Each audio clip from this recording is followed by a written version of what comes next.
Hello student, मैं आपका शिक्षक मित्र आपका आपके यूट्यूब चैनल जिसका नाम 10th मैथ एंड साइंस है, मैं आपका हार्दिक स्वागत करता हूं। आज का हमारा ये वीडियो बहुत ही महत्वपूर्ण होने वाला है क्योंकि आज के वीडियो में हम लगभग 5 प्रश्नों पर चर्चा करेंगे। ये सभी प्रश्न जो हैं वो आपके परीक्षा की दृष्टि से बहुत ही महत्वपूर्ण हैं, तो आप इन्हें अच्छी तरीके से समझें। हमारा पहला प्रश्न है, पीएच स्केल किसे कहते हैं और इसका क्या महत्व है। देखिए, जो पीएच स्केल होता है वो अम्ल की प्रबलता का द्योतक होता है। जैसे कि यहाँ पे लिखा हुआ है, किसी विलयन में उपस्थित हाइड्रोजन आयन की सांद्रता को ज्ञात करने के लिए एक स्केल विकसित किया गया है जिसे हम पीएच स्केल कहते हैं। इसे पी से इंगित करते हैं जो एक जर्मन शब्द है। जर्मन शब्द पुरुषांश से बना हुआ है जिसका अर्थ होता है शक्ति, अर्थात अम्ल की शक्ति। पीएच स्केल में 0 से लगा करके और 14 नंबर तक अंकित होते हैं। इसमें शुरू में 0 अंक होता है, बीच में 7 अंक होता है और अंत में 14 अंक अंकित होता है। देखिए, जिसका मान 7 होता है वो उदासीन विलयन होता है, अर्थात ना अम्ल होता है ना क्षार होता है। 7 से जितने भी कम होते हैं तो 7 से कम होने पर H धनायन की सांद्रता में वृद्धि होती है जिसके फलस्वरूप वो अम्ल होता है। जितना नीचे जाएगा, 7 से जितना ज़्यादा कम होगा, H धनायन की सांद्रता उतनी ही ज़्यादा बढ़ती चली जाएगी और H धनायन की सांद्रता बढ़ेगी। इसका मतलब है कि उस अम्ल की प्रबलता उतनी ही ज़्यादा होती जाएगी। अर्थात कहने का तात्पर्य यह है कि 6 पीएच वाला भी अम्ल होगा और 2 जिसका पीएच है वो भी अम्ल होगा, लेकिन 7 जो जिसका पीएच 6 है वो एक दुर्बल अम्ल होगा और जिसका पीएच 2 है वो एक प्रबल अम्ल होगा। इसी प्रकार से अगर 7 से ऊपर जाते हैं हम स्केल में, 7 से लगा करके 14 तक, तो यहाँ पर OH ऋणायन इसकी मात्रा बढ़ती चली जाएगी, इसकी सांद्रता बढ़ती जाएगी और H धनायन की सांद्रता कम होती जाएगी। तो H धनायन की सांद्रता कम हो रही है, OH की सांद्रता बढ़ रही है, तो H धनायन की सांद्रता में कमी होगी, इसलिए वो जो है अम्ल की जो प्रबलता है वो कम होती जाएगी, क्षार की मात्रा उसमें बढ़ती जाएगी, उसमें क्षारीय गुण आते चले जाएंगे। तो जिसका पीएच 8 है वो भी क्षार होगा और जिसका पीएच 14 है वो भी क्षार होगा। लेकिन अंतर क्या है, जिसका पीएच 8 होगा वो एक दुर्बल क्षार होगा और जिसका पीएच 14 है वो एक प्रबल क्षार होगा। तो यहाँ पर जो पीएच स्केल है इसके द्वारा हम किसी भी विलयन में उपस्थित हाइड्रोजन आयन की सांद्रता को ज्ञात करते हैं। जैसा कि यहाँ नीचे लिखा हुआ है, इस पीएच स्केल से हम अधिक अम्लता 0, देखिए जिसका 0 होगा उसकी अम्लता अधिक होगी, से 14 जो होंगे 14 वो अधिक क्षारीय तक का पीएच ज्ञात कर सकते हैं। यानी जो ये स्केल है हमारी पीएच स्केल, इससे हम 0 से लगा करके 14 नंबर तक, 0 वाला अधिक अम्ल होगा और 14 वाला अधिक क्षार होगा, उन सभी का हम पीएच ज्ञात कर सकते हैं। अर्थात जिस विलयन का पीएच जो है जितना कम आएगा वो उतना ही प्रबल अम्ल होगा। हाइड्रोनियम आयन की सांद्रता जितनी अधिक होगी, हाइड्रोनियम आयन मतलब H3O+ या H धनायन, इसकी सांद्रता जितनी ज़्यादा होगी उसका पीएच का मान उतना ही कम आएगा और पीएच का मान कम आएगा तो अम्ल प्रबल होगा। उदासीन विलयन का पीएच का मान 7 होता है, 7 से कम होने पर विलयन अम्लीय होगा और 7 से अधिक होने पर जो विलयन होगा वो क्षारीय लक्षण दर्शाता है। तो यहाँ हमारे पहले प्रश्न का उत्तर समाप्त होता है। चलिए चर्चा करते हैं अपने दूसरे प्रश्न पर। निम्नलिखित को सुमेलित कीजिए, यानी इसको हमें मैच करना है। यहाँ पर देखिए कॉलम ए में आपके पी से लगा करके और यू तक के दिए हुए हैं। पी पर है जिप्सम, फिर विरंजक चूर्ण, फिर baking soda, Dhawan soda, plaster of Paris और साधारण नमक। और सामने आपके दिए हुए हैं पहले नंबर पर NaCl, CaSO4, 2H2O, CaSO4 half H2O, Na2CO3, NHCO3 और CaOCl2। ये अभी सुमेलित नहीं है, इन्हें हमें सुमेलित करना है कि कौन सा सूत्र किसका होगा। यहाँ पर इसे सुमेलित रूप से दर्शाया गया है। देखिए जिप्सम, जिसका सूत्र होता है CaSO4 2H2O, और इसी के साथ आपको प्लास्टर ऑफ पेरिस का भी देखिए टी नंबर का, सॉरी प्लास्टर ऑफ पेरिस का सूत्र होता है CaSO4 हाफ H2O। देखिए इन दोनों का जो सूत्र है उसमें बहुत ही कम डिफरेंस है, केवल पानी के या जल के अणुओं का अंतर है। लेकिन जिप्सम का जो सूत्र है वो होता है CaSO4 2H2O, और इसी प्रकार से प्लास्टर ऑफ पेरिस का जो सूत्र होता है वो होता है CaSO4 हाफ H2O। और जब हम जानते हैं कि प्लास्टर ऑफ पेरिस में जब पानी ऐड कर देंगे तो वो जिप्सम बन जाएगा, यानी इसको अगर नमी में रख देंगे, बाहर खुले में रख देंगे इसको प्लास्टर ऑफ पेरिस को, POP को, तो वो जिप्सम में परिवर्तित हो जाएगी। विरंजक चूर्ण का सूत्र है CaOCl2। अब इसके बारे में थोड़ी चर्चा भी कर लें। विरंजक चूर्ण जिसको हम ब्लीचिंग पाउडर कहते हैं, और इसका उपयोग जो है आप जानते हैं कि जल को जो है जीवाणुरोधी करने में किया जाता है, कपड़ों का रंग उड़ाने में किया जाता है, अपमार्जक के रूप में किया जाता है। बेकिंग सोडा, जिसका सूत्र होता है NaCO3, बेकिंग सोडा ये थोड़ा गलत लिख दिया गया है, NaCO3। बेकिंग सोडा आप जानते हो जिसे हम मीठा सोडा भी कहते हैं, खाने में जिसका हम यूज़ करते हैं, और इसका उपयोग इनो वगैरह बनाने में भी बेकिंग सोडा का उपयोग किया जाता है। और एंटासिड जो दवाइयाँ होती हैं अम्लता को दूर करने के लिए, उन दवाइयों को बनाने में भी हम बेकिंग सोडे का उपयोग करते हैं। नेक्स्ट है धावन सोडा। धावन सोडे का सूत्र होता है Na2CO3। देखिए इनका भी जो है सूत्र में बहुत ही कम अंतर है। बेकिंग सोडा NaCO3, जिसे सोडियम बाइकार्बोनेट भी कहते हैं या सोडियम हाइड्रोजन कार्बोनेट कहते हैं। धावन सोडा जिसे Na2CO3 कहते हैं। प्लास्टर ऑफ पेरिस का सूत्र अभी मैंने चर्चा कर ही लिए, CaSO4 हाफ H2O। और साधारण नमक NaCl, सोडियम क्लोराइड। इस तरीके से आपको इसे मैच करना है।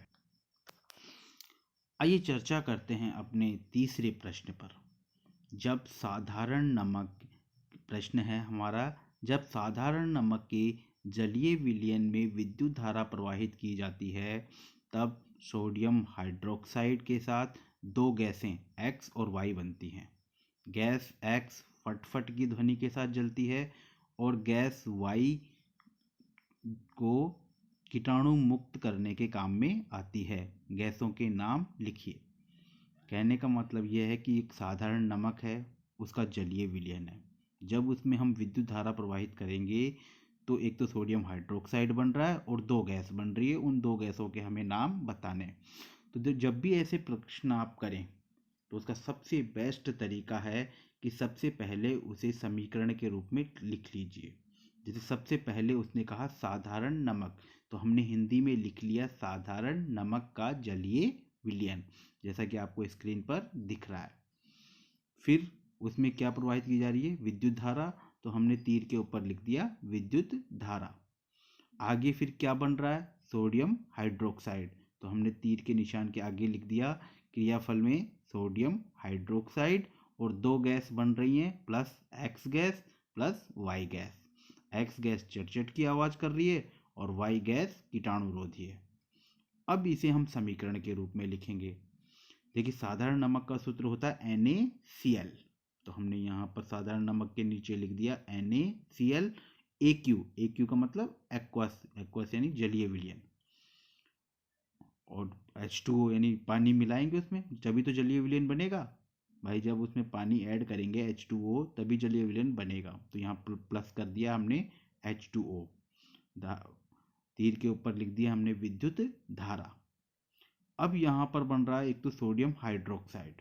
सोडियम हाइड्रोक्साइड का सूत्र आप जानते हो, NaOH। और एक गैस बन रही है जो चट चट की आवाज़ करती है। आप जानते हैं कि चट चट की आवाज़ करने वाली गैस होती है हाइड्रोजन गैस। हाइड्रोजन ही एकमात्र गैस है जो कि जब जलती है तो चट चट की आवाज़ करती है। प्लस दूसरी गैस बन रही है जो कीटाणुरोधी होती है। कीटाणुरोधी जो गैस है, अब चूंकि यहाँ पर नमक में देखिए क्लोरीन है, Cl है, और हम जानते हैं कि क्लोरीन ही एकमात्र गैस है जो कि कीटाणु को यानी पानी को कीटाणुओं से मुक्त करती है, कीटाणु को मारती है। तो यहाँ पर वाई गैस में आ जाएगा हमारे क्लोरीन। तो यहाँ पर हमारी दो गैस हो गई, एक्स गैस का नाम है हाइड्रोजन और वाई गैस का नाम है क्लोरीन। आइए चर्चा करते हैं अपने चौथे प्रश्न पर। अवशोषण किसे कहते हैं? पेप्सिन एवं ट्रिप्सिन एंजाइम में अंतर लिखिए। देखिए, जब भोजन पूरी तरीके से पच जाता है, पाचन की जो क्रिया होती है वो आमाशय में होती है, ग्रहणी में होती है, छोटी आंत में होती है। और छोटी आंत में ही जब भोजन जो है पच जाता है तो उसके पश्चात जो इसमें जो विलाई होते हैं, रसांकुर होते हैं छोटे छोटे, उन रसांकुरों के द्वारा, जो आंत्र की जो दीवारों में जो रसांकुर होते हैं, उन रसांकुरों के द्वारा ही उसका जो होता है वो अवशोषण होता है, भोजन का अवशोषण होता है। तो पचे हुए खाद्य पदार्थों, विटामिनों, खनिज लवणों एवं जल का आंत्र की उपकला कोशिकाओं के माध्यम से रुधिर में स्थानांतरण को हम अवशोषण कहते हैं। जैसा कि यहाँ पर आपको दिख रहा है अवशोषण की परिभाषा, एक बार पुनः देखें। पचे हुए खाद्य पदार्थों, विटामिनों, खनिज लवणों एवं जल का आंत्र की, छोटी आंत्र की, यहाँ पे जो है देखिए अवशोषण छोटी आंत्र से होता है, तो जल का छोटी आंत्र की या आंत्र की उपकला कोशिकाओं के माध्यम से रुधिर में स्थानांतरण को अवशोषण कहते हैं। क्योंकि आंत्र जो है वो भोजन को खींचेगी, भोजन में से अच्छे अच्छे पदार्थों को खींचेगी और उसको कहाँ डालेगी? ब्लड में।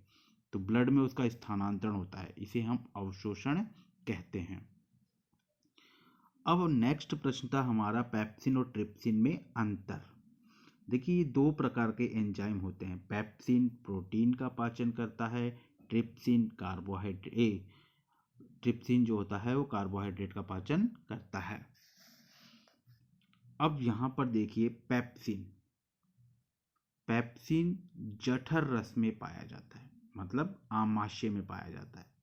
आमाशय में जो रस होता है उसको हम जठर रस कहते हैं। तो पेप्सिन जो होता है ये जठर रस में पाया जाता है। ट्रिप्सिन जो होता है ये अग्नाशय रस में पाया जाता है। दूसरा देखेंगे, पेप्सिन जो बनता है वो पेप्सिनोजन के रूप में बनता है, और जो ट्रिप्सिन है वो ट्रिप्सिनोजन के रूप में बनता है। पेप्सिन पेप्सिनोजन के रूप में, तो ट्रिप्सिन ट्रिप्सिनोजन के रूप में बनता है। नेक्स्ट है जठर रस जो होता है, जो पेप्सिन होता है वो जठर रस के HCl से सक्रिय होता है। आमाशय में आप जानते हो कि जैसे ही भोजन आमाशय में आता है तो उसकी दीवारों से HCl निकलता है, HCl स्त्रावित होता है। तो जठर रस जो पेप्सिन होता है वो उसी HCl के कारण सक्रिय होता है। इसी प्रकार से जो हमारा ट्रिप्सिन होता है वो आंत्र रस के एंट्रोकाइनेज के द्वारा सक्रिय होता है। पेप्सिन जो होता है वो अम्लीय माध्यम में कार्य करता है, क्योंकि जठर रस कैसा होता है? अम्लीय होता है। और ट्रिप्सिन जो होता है वो क्षारीय माध्यम में क्रिया करता है, क्योंकि हमारा जो आंत्र रस होता है, जो ग्रहणी में जो रस होता है, अग्नाशय में जो रस होता है वो क्षारीय होता है। तो ये क्षारीय माध्यम में ही क्रिया करता है। अर्थात अगर माध्यम अगर क्षारीय हो जाएगा तो पेप्सिन काम नहीं करेगा, और अगर उल्टा हो जाए, माध्यम अगर अम्लीय हो जाए, तो हमारा ट्रिप्सिन काम नहीं करेगा। पेप्सिन कार्य के लिए अम्लीय होना जरूरी है और ट्रिप्सिन के कार्य करने के लिए माध्यम का क्षारीय होना आवश्यक है। यह आमाशय में क्रियाशील होता है। आप जानते हैं कि जो पेप्सिन होता है ये आमाशय में क्रियाशील होता है, क्योंकि जठर रस वहीं बनता है, HCl वहीं बनता है और ये ग्रहणी में क्रियाशील होता है। आज का ये वीडियो हमारा थोड़ा लंबा जरूर है, क्योंकि ये जो जितने भी प्रश्न हैं ये सभी आपके निबंधात्मक प्रश्न हैं, बहुत ही महत्वपूर्ण प्रश्न है, परीक्षा की दृष्टि से बहुत ही इम्पोर्टेंट है, बहुत ही महत्वपूर्ण है। इनमें से 1-2 प्रश्न आपके जरूर परीक्षा में आएंगे। अपोहन किसे कहते हैं, इसकी क्रियाविधि को समझाइए। देखिए, हमारे शरीर में मूत्र निर्माण का जो कार्य होता है वो वृक्क के द्वारा होता है। सभी जानते हैं कि जो किडनी होती हैं हमारी एक जोड़ी, ये किडनियां जो होती हैं ये हमारे ब्लड से को छान करके और उससे हमारे मूत्र का निर्माण करती हैं। लेकिन कभी कभी क्या होता है कि संक्रमण हो जाता है, या जो किडनी होती हैं उनको पर्याप्त मात्रा में रुधिर नहीं मिल पाता है, या अन्य कारणों से भी, कोई भी कारण हो सकता है उससे, जैसे अधिक शराब के सेवन करने से। तो इन कारणों से क्या होता है कि जो हमारी जो वृक्क है, किडनी है, वो क्षतिग्रस्त होकर के काम करना बंद कर देती है। तो जब किडनी काम करना बंद कर देंगी तो ऐसी स्थिति में क्या होगा, रुधिर में जो नाइट्रोजनी अपशिष्ट पदार्थ हैं, क्योंकि हमारे शरीर के जो अपशिष्ट पदार्थ हैं उनको मूत्र के द्वारा बाहर कौन निकालता है, वृक्क। तो जब वृक्क काम करना बंद कर देंगे तो ऐसी स्थिति में रुधिर में जो नाइट्रोजनी अपशिष्ट उत्पाद हैं जैसे यूरिया वगैरह है, इसकी मात्रा बढ़ जाएगी। और रुधिर में अगर इन अपशिष्ट पदार्थों की मात्रा बढ़ जाएगी, ठीक है ना, तो कई प्रकार की बीमारियां हो जाएंगी हमारे को। तो रुधिर से इन अपशिष्ट उत्पादों को, चूंकि किडनी तो काम कर नहीं रही है, तो रुधिर से इन अपशिष्ट उत्पादों को निकालने के लिए कृत्रिम वृक्कीय युक्ति अपनाई जाती है। इसे हम अपोहन या डायलिसिस, इंग्लिश में डायलिसिस कहते हैं। यानी कि जब किडनी काम नहीं कर रही है तो कृत्रिम किडनी लगा करके, जैसे किसी का हाथ काम नहीं करे तो, या किसी का हाथ कट जाए तो कृत्रिम हाथ लगाते हैं ना, इसी प्रकार से किसी की किडनी अगर काम नहीं कर रही है तो उसमें जो है कृत्रिम किडनी जैसा ही यंत्र लगा करके और उसमें नाइट्रोजनी अपशिष्ट पदार्थों को बाहर निकालते हैं। इस क्रिया को हम अपोहन कहते हैं, डायलिसिस कहते हैं। और ये एक नियमित प्रक्रिया करानी पड़ती है। जिस व्यक्ति की किडनी खराब हो जाती है उसको लगभग हर 10-15 दिनों में जा कर के ये डायलिसिस का कार्य करवाना पड़ता है। ये बहुत ही एक दुष्कर कार्य होता है। तो इसलिए आप ये प्रयास करें कि जो है ऐसी किसी भी आदत का आप शिकार नहीं हो जिससे कि आपकी किडनी खराब हो। अब आइए अपोहन की क्रियाविधि, कि भाई अपोहन का जो काम होता है वो किया किस प्रकार से जाता है। तो देखिए, कृत्रिम वृक्क बहुत सी अर्ध पारगम्य अस्तर वाली नलिकाओं से युक्त होता है। देखिए, हमारा जो ओरिजिनल किडनी होता है उसके अंदर नेफ्रॉन होते हैं, आप जानते हो, जिन्हें हम वृक्काणु कहते हैं। उसका जो है बोमेन संपुट होता है, समीपस्थ कुंडलित नलिका होती है, हैंडल लूप होता है, दूरस्थ कुंडलित नलिका होती है। लेकिन जो कृत्रिम जो किडनी है उसमें नेफ्रॉन वृक्काणु जैसी जो संरचना होगी नहीं। तो अब उसका कार्य कौन करेगा, तो उसका कार्य करने के लिए कृत्रिम वृक्क में बहुत सी अर्ध पारगम्य अस्तर वाली नलिकाओं होती हैं। ये नलिकाएं अपोहन द्रव से भरी हुई टंकी में लगी होती हैं। अब इस द्रव का जो प्रासरण दाब होता है वो रुधिर जैसा ही होता है बिल्कुल, तभी तो उसी की तरह काम करेगा ये। लेकिन इससे नाइट्रोजनी अपशिष्ट नहीं होते हैं। रोगी के रुधिर को इन नलिकाओं में से प्रवाहित करते हैं। पहले जो है जो भी व्यक्ति रोगी है जिसकी किडनी खराब है तो उसके ब्लड को इन नलिकाओं में से भेजते हैं, यानी प्रवाहित करते हैं। जब इसको भेजते हैं, प्रवाहित करते हैं, तो रुधिर में से जो अपशिष्ट पदार्थ होते हैं वो विसरण की क्रिया के द्वारा ये नलिकाएं जो हैं उससे खींच लेती हैं, यानी उससे अवशोषित कर लेती हैं, और अवशोषित करके उसको जो अपोहन द्रव था ना, उस अपोहन द्रव में छोड़ देती हैं।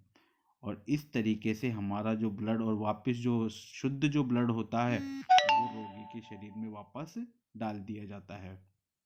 इस तरीके से ये अपोहन की क्रिया संपादित होती है। अगर अभी भी आपको अपोहन की क्रिया विधि समझ में नहीं आई है तो अगला वीडियो आप अवश्य देखें। उस वीडियो में पहले मैं आपको वृक्क की संरचना समझाऊंगा, और वृक्क की संरचना जब आपको समझ में आ जाएगी कि हमारा जो किडनी है वो किस तरीके से काम कर रही है, क्योंकि किडनी किस तरीके से काम कर रही है वो अगर आप समझ जाएंगे तो आप कृत्रिम किडनी हमारी किस तरीके से काम करेगा, कृत्रिम वृक्क जो है कैसे काम करेगा, वो भी आप आसानी से समझ जाएंगे। क्योंकि उन दोनों की क्रिया विधि लगभग एक जैसी होती है। इसमें केवल एक अंतर होता है कि जो ओरिजिनल किडनी होती है ये हमारे खून में से अच्छे अच्छे पदार्थों को भी खींचती है, वापस ले लेती है, लेकिन ये जो होता है इसमें ऐसा कार्य नहीं हो पाता है। बेकार के पदार्थ तो खींच लेती है ये, जो कृत्रिम किडनी होती है वो अपोहन द्रव में डाल देती है, लेकिन अच्छे पदार्थों को नहीं खींचती है। अब नेक्स्ट है अंगदान के बारे में, कि अंगदान क्या होता है। देखिए आप सब जानते हैं अंगदान, महादान, नेत्रदान करता है, कोई कोई अपने हार्ट का दान करता है। तो किसी भी जीवित व्यक्ति का जीवित रहते हुए अपनी मृत्यु के पश्चात अपने शरीर के अंगों का किसी ज़रूरतमंद व्यक्ति को दान दे देना अंगदान कहलाता है। यानी कोई भी व्यक्ति जो अभी वर्तमान में जीवित है वो क्या करता है कि वो ये घोषणा कर देता है कि मेरी मृत्यु के पश्चात मेरे जो शरीर के अंग हैं, जैसे नेत्र है, हृदय है, किडनी है, ये किसी दूसरे ज़रूरतमंद व्यक्ति को दे दिया जाए। इस प्रकार से जब अंग दान किए जाते हैं जीवित रहते हुए ही, तो उस प्रक्रिया को हम अंगदान कहते हैं। अब अंगदान में दाता की उम्र और लिंग का कोई मायने नहीं रखता है कि वो भाई किस उम्र का है, छोटा है या बड़ा है, या उसमें उसका लिंग क्या है, औरत है या पुरुष है, इसका कोई मायने नहीं रखता है। कोई भी व्यक्ति जो है स्वेच्छा से अपने अंगदान कर सकता है। तो यहाँ पर ये हमारा जो है वीडियो समाप्त होता है।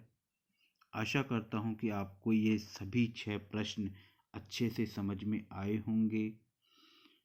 अगर समझ में आए हैं, वीडियो पसंद आया है तो प्लीज़ इसे लाइक करें, सब्सक्राइब करें, दोस्तों के साथ में शेयर करें, खूब पढ़ें, क्योंकि शीघ्र ही आपकी परीक्षाएं आने वाली है। 7 मार्च से आपकी परीक्षाएं शुरू होने वाली हैं।